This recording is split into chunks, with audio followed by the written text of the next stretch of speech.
Tenestellan, greetings everyone.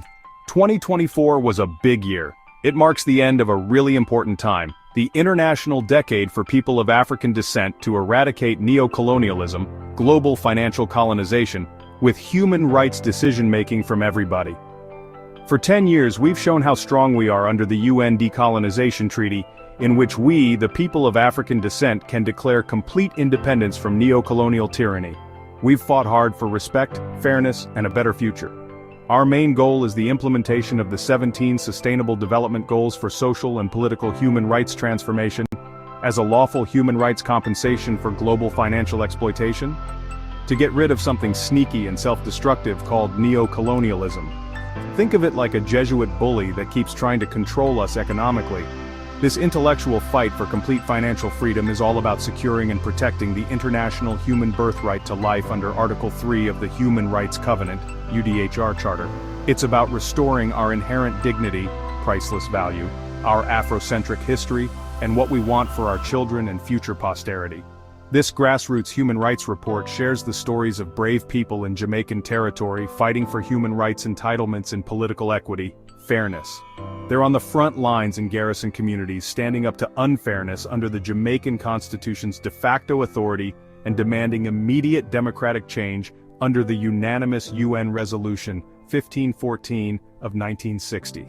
Their stories are amazing diplomatic examples of human rights courage in a Jesuit law society of inequality. They show us that when we work together politically, we're diplomatically stronger in human rights sovereignty, political free will. We've made progress with grassroots political awareness in the streets, but there's still a lot to do to reach people who were certified under neocolonialism and lack moral conscience, knowing right from Jesuit wrong and choosing human rights, and reasoning ability. Neocolonialism is like a shadow of slavery hanging over the human race. It affects our schools' curriculums, our employment for debt instruments, fool's gold, and our everyday lives in the global system of commerce. So what do? We declare complete independence from underneath it in solidarity. We can't give up our international human birthright to life, living in full equality, as an equal human being in a modern world of social democracy, political choices. We have to stay focused and work together to build a fair world for everyone to achieve their highest human rights potential in private diplomacy, equal to the diplomatic protections mistakenly granted to the vicar, for-profit position at the Vatican Unholy See. There's a sacred covenant called the Universal Declaration of Human Rights Charter. It's a big international promise that everyone is entitled to be treated with mutual respect by every government service corporation. It's not just words on paper, it's a powerful decision-making tool in international diplomacy. It helps people around the modern world intellectually fight for their international human birthrights.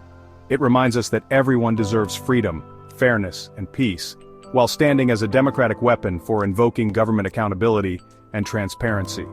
These ideas are super important in our intellectual political fight against neocolonialism today. Remember that bully? Neocolonialism tries to keep people apart constitutionally, take advantage of them in human rights ignorance, and control them by experimental injections without their mutually informed consent. But Kingdom of Debre Zeit's human rights defenders are like Afrocentric superheroes against Jesuit terrorism. They stand up to Jesuit bullies, vicar for-profit, and fight against unfair neocolonial rules superimposed by Jesuit-taught politicians. They speak up against Jesuitism, even when it's scary to do so for Jesuit-taught politicians who are employed under the geopolitical system of neocolonialism. They protect the Universal Declaration, making sure everyone gets what they deserve, and exposing the ungodly vicarship position which goes against UN principles. The Universal Declaration is more than just words, it is the very foundation of international law contemporarily. It's a call to international political action as a sovereign, politically free individual in the modern world of global commerce. It reminds us that human rights are for everyone, everywhere, and not just for the criminal, human rights violator, in the vicar's chair, Pope for-profit's throne. We have to exercise these international human birthrights in collective unity and make sure our grassroots leaders rise up together and do their part too. This is an intellectual political fight for everyone, all over the world of global commerce, to become empowered in private humanitarian diplomacy.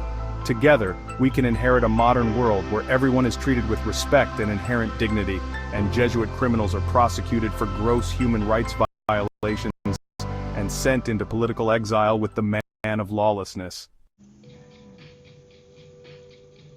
Something important happened on February 29, 2024, in Kingston, Jamaica.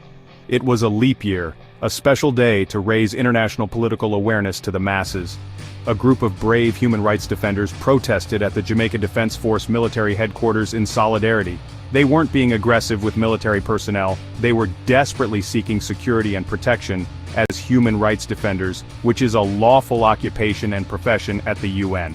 They were asking for diplomatic protection from the Jesuit-taught politicians in the Jamaican parliament who have failed to keep KDZ human rights defenders safe by facilitating a technical assistance agreement through national legislation. They submitted testimony of people who had been silenced, scared, and hurt for speaking up against neocolonialism. They wanted international justice and an end to the moral corruption, spiritual immaturity, and political incompetence happening in the Jamaican government. Captain Baker from the JDF met with them as a liaison. He listened and promised to talk to the Admiral about scheduling an emergency diplomatic courtesy call as soon as possible. There was a little bit of hope. Would things finally change? Would anyone listen? Time went by, days turned into weeks, weeks into months. Nothing. The JDF never contacted them. The KDZ human rights defenders felt let down and betrayed by military incompetence at the JDF, as they were aware that international justice delayed is international justice denied.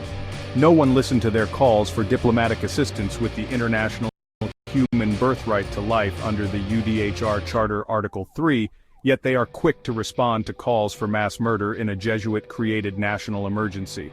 This showed a sad truth. Powerful people often ignore those who need help the most, yet those in positions of power will concede to nothing without a lawful human rights demand from the will of the people. This shows us how important it is to change the system of global commerce without Jesuit influence, to make sure those who we, the people put in charge at the UN, world body as political equals, are acting in the collective interests of all descendants of African people.